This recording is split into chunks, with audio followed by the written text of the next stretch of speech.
WP. As the first Mars-born human draws his final breath, the Martian God of Death prepares to argue his case for ownership over his soul.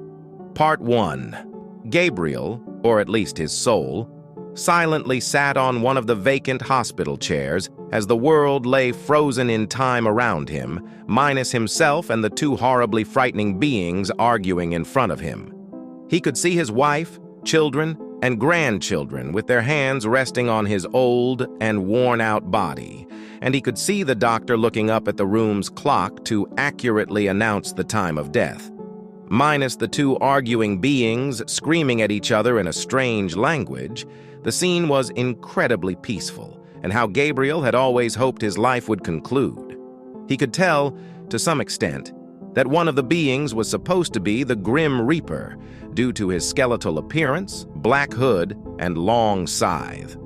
He wasn't too sure about who the other being was supposed to be, not quite as human-shaped, draped in a long gray overcoat and holding what looked like a large net. Even with the clock frozen in place, Gabriel was certain that the two beings had been at it for probably half an hour worth of time, and had pointed and glared at him multiple times. Always being a man with short patience, he finally interrupted the two, surprising them and even himself with the booming voice he once had during the prime of his adulthood. "If you two can shut up for a moment, what the hell are you bickering about?" The two beings went silent, turned their heads towards him, as if they weren't aware that he could hear or see him the whole time. The graycoat creature being began to speak in a strangely accented but soft-sounding broken English that filled Gabriel's heart with peace and warmth. I sorry you have wait long," it began to say. "Oh, shut up. See, you can barely speak this Earth child's language because he is not of your home," shouted the Grim Reaper in a loud, rattling voice. Gabriel raised an eyebrow, best a bodiless soul could, and spoke out towards the Reaper.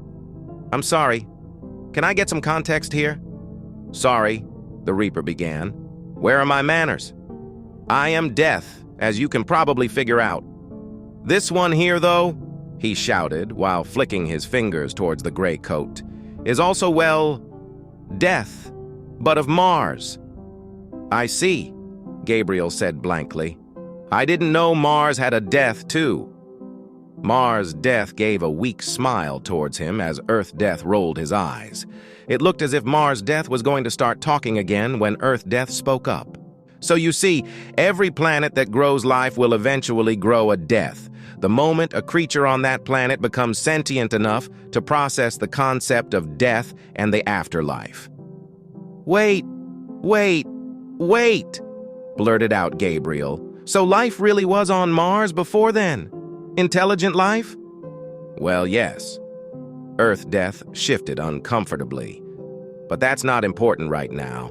What that loon over there is trying to argue is that you're a child of Mars, so your soul belongs to him." "I don't quite follow," replied Gabriel. Mars Death spoke up finally, gently pushing Earth Death off to the side to ensure he wouldn't interrupt. "You born here? First time someone have in million year," it said with obvious excitement in its voice. "You not Earth children, you are Mars child." Follow for part 2.